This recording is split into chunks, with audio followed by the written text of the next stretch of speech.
Three.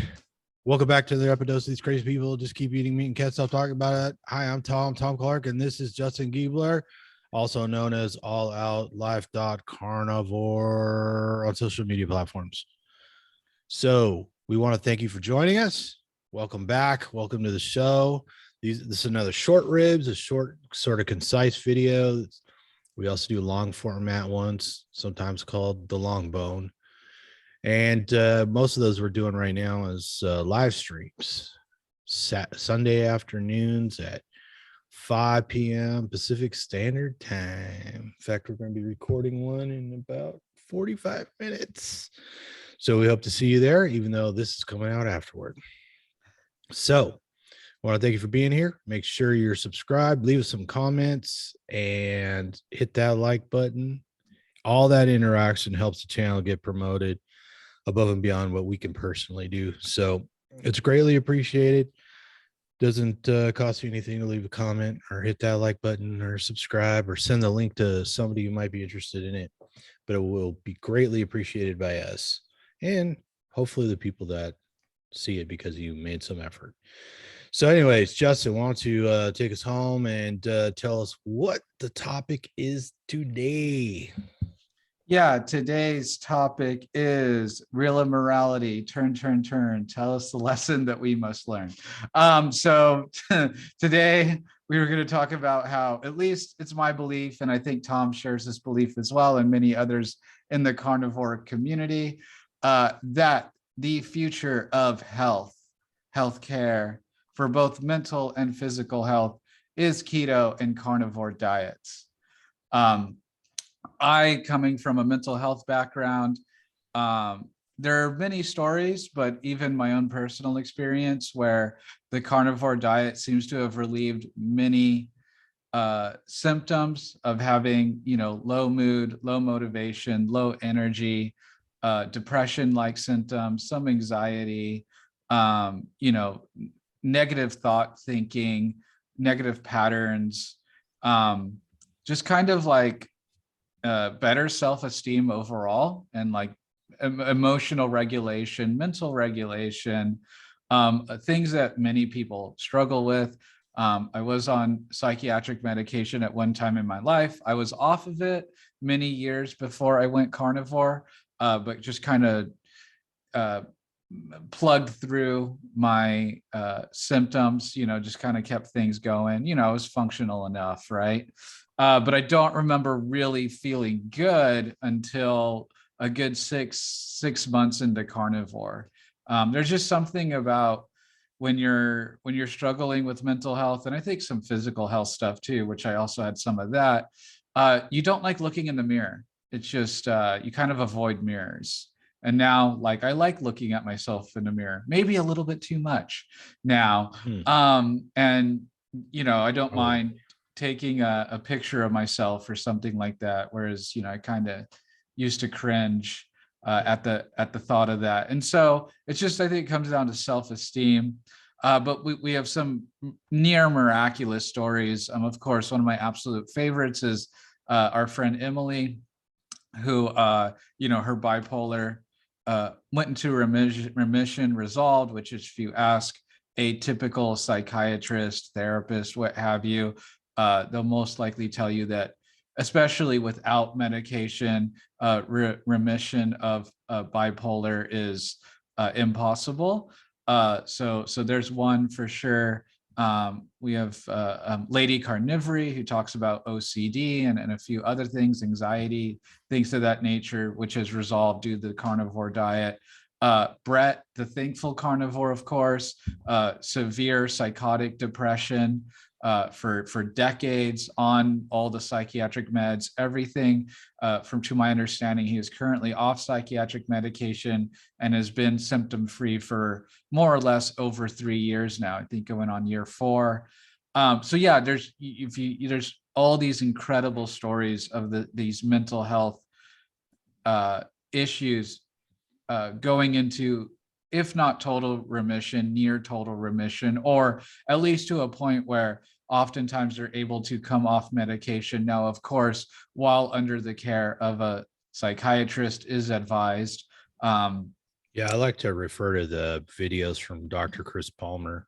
Talked Mhm, about this. He kind of stumbled into it trying to help one of his patients. I think that was schizophrenic, mhm. just lose some weight. So we kind of put him on an Atkins diet and then noticed that his psychiatric um, issues improved quite a bit, needed less medication and everything. So, and the guy lost weight, felt better. So, not necessarily a cure, but a drastic improvement in the quality of life. Yeah, without a doubt. And we do know the link is very well researched between psychiatric medication and metabolic dysfunction and weight gain. Many people that take an antipsychotic, an antidepressant, and it's in all the commercials now, or if you just read any bottle, they'll say, there's two typical symptom or what do you call them, side effects, weight gain and diet and type 2 diabetes is very common with psychiatric medication. Sadly, what happens, especially for women, I don't think it's as big an issue for men, but for women especially, they go see their doctor. They might be struggling with depression or a more severe psychiatric condition. They get put on the medication. They take it for 3-6 months as prescribed. They notice they're putting on the pounds, and then they go off of it because they just, especially if they were thinner, and then they start putting on pounds and taking the medication. It's very jarring to them and they don't like it. So they stop being compliant with the medication.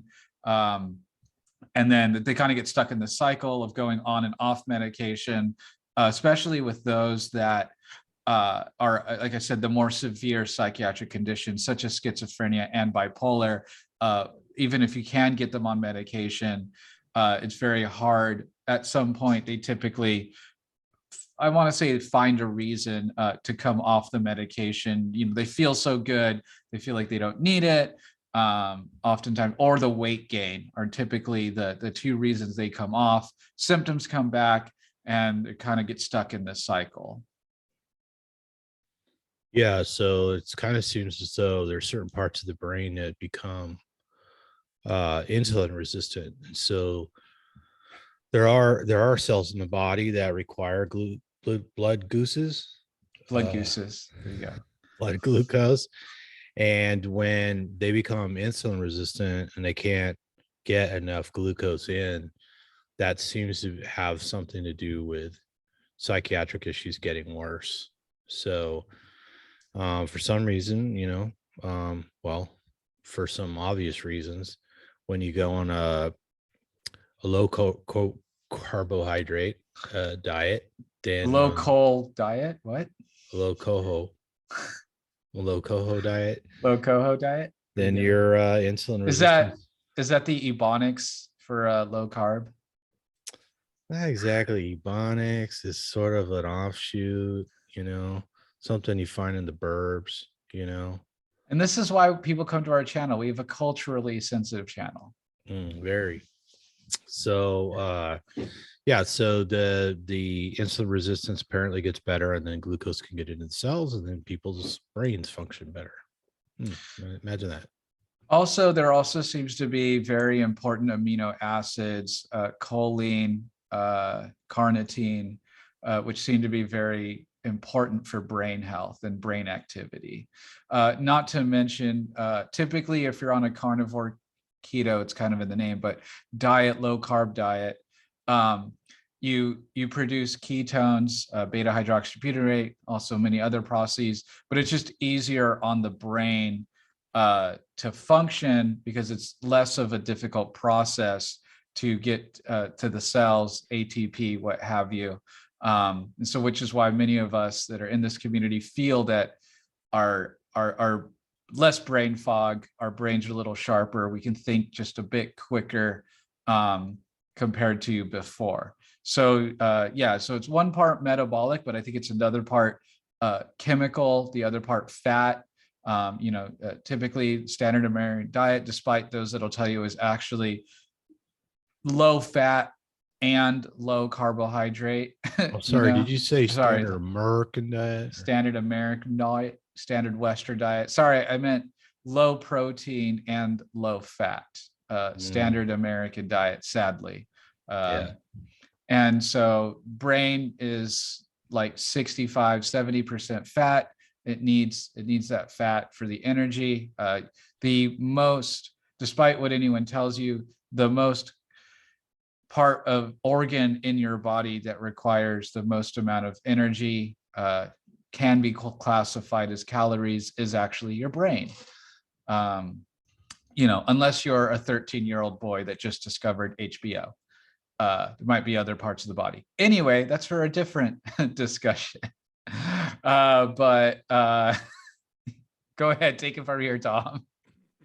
Well, yeah, back to ketones, ketone bodies, or beta hydroxybutyrate is associated with less inflammation and improved mood. So, obviously, when you're, as we discussed this before, when your body's kicking out lots of insulin, you're not going to be kicking out the ketones, right? They kind of have an inverse relationship. So, now that one of us subscribe to the idea that everybody needs to be in ketosis all the time, but it does seem favorable for both things like inflammation and mood, right? Right. And memory. Yeah, definitely mood. And that's kind of what's interesting is the two things that most people notice even before weight loss or body composition is typically improved mood, improved focus, and improved energy. Those when they go on a low carb carnivore diet. So it doesn't even take that long for things to resolve. I think in Chris Palmer's, I think it was under 6 weeks of doing the diet that the person was near full remission. Now, is that typical? We don't know. Like I said, this stuff's very new in the psychiatric realm as far as a treatment plan. Of course, there's the barriers of getting people into a low carb diet as you would anybody, especially those with mental health issues have struggles with change. And another thing too is there's legal barriers in that many people that even if they are interested in possibly, I'm going to say prescribing or talking about this way of eating to alleviate a client's symptoms, due to regulations and boards, they often cannot because the way the board system set up, nutrition are for the Dietetics Association, psychiatry is for the American Psychological Association, and one dare not mix the two, especially if you're not a dietitian or a registered nutritionist or what have you. So very sad. There's certainly barriers that I hope in my lifetime will be broken down, because I think the future of mental health is diet, low carb diets, more specifically. Yeah. So, when you're not eating a bunch of sugar, your body makes all the blood sugar you need. And then you don't have this issue with your body trying to regulate your blood sugar. It's not going up and down. It stays at more constant levels. Of course, it does fluctuate based on activity. It's been discussed before, like you do a hard workout, your body tends to create more glucose to help replenish the glycogen that was stored in your muscles and stuff like that. But it's a temporary bump, and it doesn't require as, the massive doses of insulin that, eating a high carbohydrate diet does. So that, we've all probably experienced our blood sugar going up and down, right? You eat something sweet and then all of a sudden you feel tired. It's because you just got a big dose of insulin that's just sort of trying to keep your blood sugar down, try to force the sugar into the cells so you don't go into a coma and die. So when you go on a low carb, no carb diet, you don't experience those up and downs like you used to, and like Justin said, you think much clearer. So we see all kinds of anecdotal evidence of it improving people's both the it's just anecdotes though, yeah, you're trying to imitate Bart's little gal pal from Anecdotal. Chorley. Is it from Chorley? More for people like that would never heard a town like that. So, anyways, We do know this just in common interaction. People say they're hangry, right? right. So they're hungry and they're irritable, right? So what is that? That is the blood sugar drop from typically early morning, or if they're not used to going a while without eating, they don't have their blood sugar's low in the morning. They haven't had breakfast yet, things like that, so they're hangry. If you do talk to a nutritionist, they'll tell you need to scarf down some carbohydrates 4 to 6 times a day. So that's a lot of Hey, did you see the, I don't know, Biden was on TV, was it State of the Nation speech or something State like of the that? Union. Yeah. State of the Union, there you go. So anyways, he said something about fixing the price of insulin, and he had even a type 1 diabetic kid there. And we've known type 1 diabetics that required less insulin because they weren't eating a bunch of carbohydrates when they changed their diet, and they felt much better, right? Because just it doesn't matter whether your body's making the insulin or you're injecting it. Extra insulin creates all kinds of problems, and that's probably the biggest problem with eating carbohydrates. The sugar does some damage. I mean, we all know we get cavities from sugar, right? It rots your teeth, right?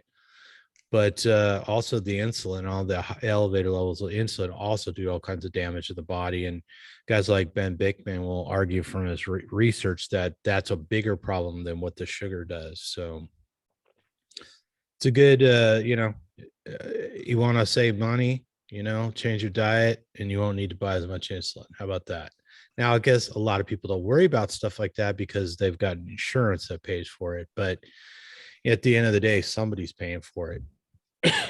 So if you want to not take as much risk by taking less insulin or needing less insulin, get on a better diet, talk to your doctor, and just about everybody could do it, right?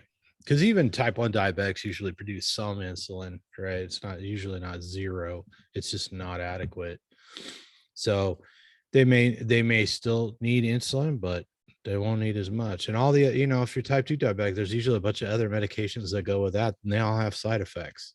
They all have a cost, and they're all probably, in the end, will limit your lifespan and certainly your health. So Yeah, I think gabapentin and metformin are the 2 highest prescribed medications, I think, in the United States. I think it's either that or probably statins or some cholesterol medication, I would guess. Yeah, and I was having a talk with a friend who is diabetic, and he was taking, I think he was taking metformin and another drug. He's like, oh, well, it helps my body use the insulin better or something like that. And it's like, well, yeah, but you don't need it if you're not eating the mashed potatoes with bread and the 2 desserts after dinner and, drinking a Coke with that. It's like, that's a lot of sugar. And you're doing it every day, 3 times a day. And then maybe you've got a bag of Sour Patch Kids in between. So perhaps a little less sugar would do you some good. But anyways. Yeah, don't listen to the commercials. Hungry, grab a Snickers. No, do not. That is ill-advised. Grab a steak, grab a chicken wing, grab something fleshy, fatty, yeah, Yep. much better advice. But it doesn't roll off the tongue as well. We just need to get Danny DeVito to, me being angry or something like that. And then Justin, grab a steak or grab a burger patty and then boop. Yeah, I like to say you're better off eating a hot dog than you are a Twinkie, or in this case, a Snickers. Right. Right. Yeah. I mean, let's face it, Dave, at some point we got to sift through all the crazy misinformation out there and make better choices for ourselves. So, maybe just consider doing a temporary experiment of just changing what you eat, not even necessarily restricting calories or anything like that. You might be surprised how good you feel. Definitely. I recommend it. So we wrap this one up? Yeah. I think we have to do the part 2 though. The part 2. We're going to do these. I feel like we did the mental health part. We could do more of the physical. Yeah. Okay. Well, we was to talk about arthritis, better body composition. I hesitate to say lose weight, because you could go on some diet and lose a bunch of muscle too, which would be a bad idea, Or you can go take a walk on the moon, lose weight. Right. Yes, you would weigh less on the moon, wouldn't you? Very clever. Very, very clever. But yeah, a lot of people, their arthritis gets better, their blood pressure gets better. Even if you don't really have arthritis, you got a knee that bothers you, you got back pain, you're not sleeping very good. A lot of those things improve if when you change your diet, right? When you cut back on carbohydrates, eat more meat. And really, when you go on carnivore, the trick is just to find out how much muscle, protein versus how much fat is right for you, right? How much protein you need to rebuild your body, and how much fuel you need to, or fat you need to fuel your body. And there's thousands of people have made that transition and really improved their quality of life. They need less medication, they feel better, they're stronger, they have stuff that's been plaguing them for decades that's healed up, right? Definitely. So Well, a decade of migraines with me. there you go. And, as you feel better, as you have more energy, as you have less chronic pain, if you do have because most people that have a mental health issue typically also have a chronic physical health decision of some kind as well. And so for me, I think a part of my depression getting better is no longer having to really deal with migraines, being able to get up and functional every day and wanting to do stuff, Yeah. And that's the thing too. And people change their diet. A lot of people don't exercise or go to the gym or whatever it is, yoga or Pilates or whatever your thing is. A lot of people don't follow through. Once they change their diet, they feel like doing something, right? Whatever it is, walk the dog, do some push-ups, go to the gym, go swimming, go fly a kite, whatever it is, go hiking. Yeah. You change your diet, and then all of a sudden you feel like doing stuff. You have energy, You want to be out in the daylight for once instead of 3 Red Bulls and 8 hours of gaming and going to bed at 6 a.m. Yeah. Yeah. And in strength in particular, we know people's strength improves, and that's vital to survival, right? You're going to live longer if you're agile and your legs are strong in particular, so you're not tripping or falling or breaking a hip and dying of pneumonia in the hospital. So That escalated quickly. I'm trying to be concise. There you go. This is a short ribs. Ah. So anyways, let's wrap this up then. We can always do another one. Or can we? Well, thanks everybody. Leave us your comments. Let us know if you think that carnivore and keto and other low carb diets are the future of mental and physical health. And maybe send this video on to somebody who benefit from it. Like, subscribe, and definitely leave comments. The more interaction, the better. So we appreciate everybody who watches and everybody who interacts and comments and helps us spread the word around. So until next time, whatever you do, eat some meat, feel better, and don't fall down the carb hole.